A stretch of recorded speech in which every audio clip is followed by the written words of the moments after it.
श्री गणेशाय नमः। प्रणाम श्रोताओं, आप सबका मेरे चैनल भक्ति कथा सागर पर बहुत बहुत स्वागत है। आज की इस वीडियो में हम फाल्गुन मास कृष्ण पक्ष गणेश चतुर्थी की परम पावन कथा का आनंद लेने वाले हैं। तो बोलिए श्री गणेश जी महाराज की जय। श्रोताओं, माता पार्वती जी ने पुत्र गणेश से पूछा कि पुत्र, फाल्गुन मास में किस गणेश जी का पूजन किया जाता है, प्रसाद में क्या लगाया जाता है, पूजा किस तरह से की जाती है और क्या भोजन किया जाता है, व्रत किस प्रकार से रखना चाहिए। इस तरह माता के पूछने पर श्री गणेश जी बोलते हैं, हे जगत जननी, फाल्गुन मास में रम गणेश जी की पूजा की जाती है। गणेश जी को कनेर के पुष्प अर्पित किए जाते हैं और दूर्वा अर्पित की जाती है। गुलेबास की समिधाओं से हवन करना चाहिए। कलश की स्थापना करके कलश की पूजा करना चाहिए। इस तरह से विधि विधान सहित गणेश जी का पूजन संपन्न करना चाहिए। इसके बाद कथा सुननी चाहिए। तो अब हम कथा सुनते हैं। सतयुग में एक धर्मावलंबी राज्य था। उस राज्य में वेद पाठी धर्मात्मा विष्णु शर्मा नामक एक ब्राह्मण रहता था। उसके 7 पुत्र थे। वे सभी अब अलग अलग रहते थे। विष्णु शर्मा नाम का ब्राह्मण क्रम से अपने 7 पुत्रों के यहाँ रहता था। उनके यहाँ भोजन करता था। इस तरह से रहते हुए वह वृद्धावस्था को प्राप्त हुआ और धीरे धीरे उसकी बहुएं उसका अपमान करने लगीं। वह ब्राह्मण बड़ी ही श्रद्धा से गणेश जी का व्रत किया करता था। एक दिन गणेश चौथ के दिन वह व्रत करने अपनी बड़ी बहू के घर गया और अपनी बड़ी बहू से बोला, आज मेरा गणेश चौथ का व्रत है। बहू, मुझे पूजन की सामग्री इकट्ठी करके दे दो।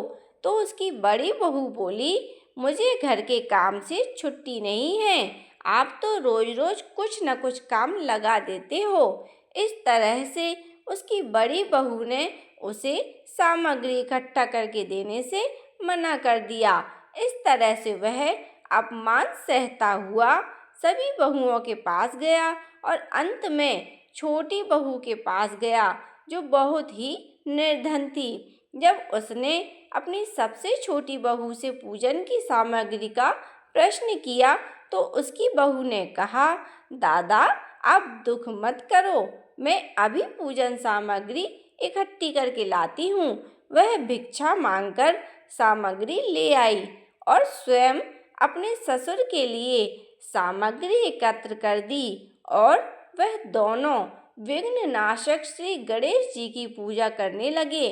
छोटी बहू ने ससुर के लिए भोजन बनाया और उन्हें भोजन करा के स्वयं भूखी रह गई।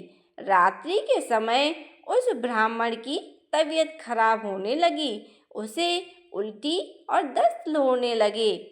मलमूत्र में पैर खराब होने पर उसकी छोटी बहू ने देखा तो उसे बड़ा दुख हुआ और पानी से अपने ससुर के हाथ पैर धोकर रात भर सेवा करती रही और इस तरह से जागरण करती रही।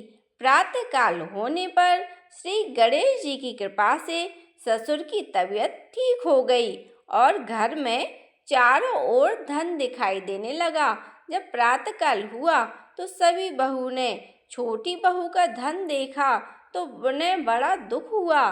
फिर सबने गणेश जी का व्रत करने के लिए संकल्प किया और बड़ी श्रद्धा के साथ गणेश जी का व्रत और पूजन करने लगी। इस तरह से श्री गणेश जी का व्रत व पूजन सच्ची श्रद्धा से करने पर गणेश जी की कृपा अवश्य ही प्राप्त होती है। श्री कृष्ण जी बोले राजा युधिष्ठिर से कि हे राजन, तुम भी इस व्रत को करोगे तो तुम्हारे भी सभी कष्ट दूर हो जाएंगे और राज्य की प्राप्ति होगी। महाराज युधिष्ठिर ने गणेश चौथ व्रत कर अपना राज्य प्राप्त किया और इस लोक को सुख भोग कर स्वर्ग को चले गए। इस तरह से जो भी भक्तगण गणेश जी की कथा पढ़ता अथवा सुनता है और पूरी श्रद्धा और निष्ठा से उनका व्रत व पूजन करता है तो उनकी सभी मनोकामनाएं गणेश जी अवश्य ही पूरी करते हैं। बोलो गणेश जी महाराज की जय, माता पार्वती की जय।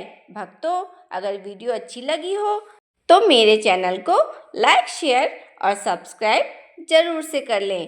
वीडियो देखने के लिए आपका बहुत बहुत धन्यवाद।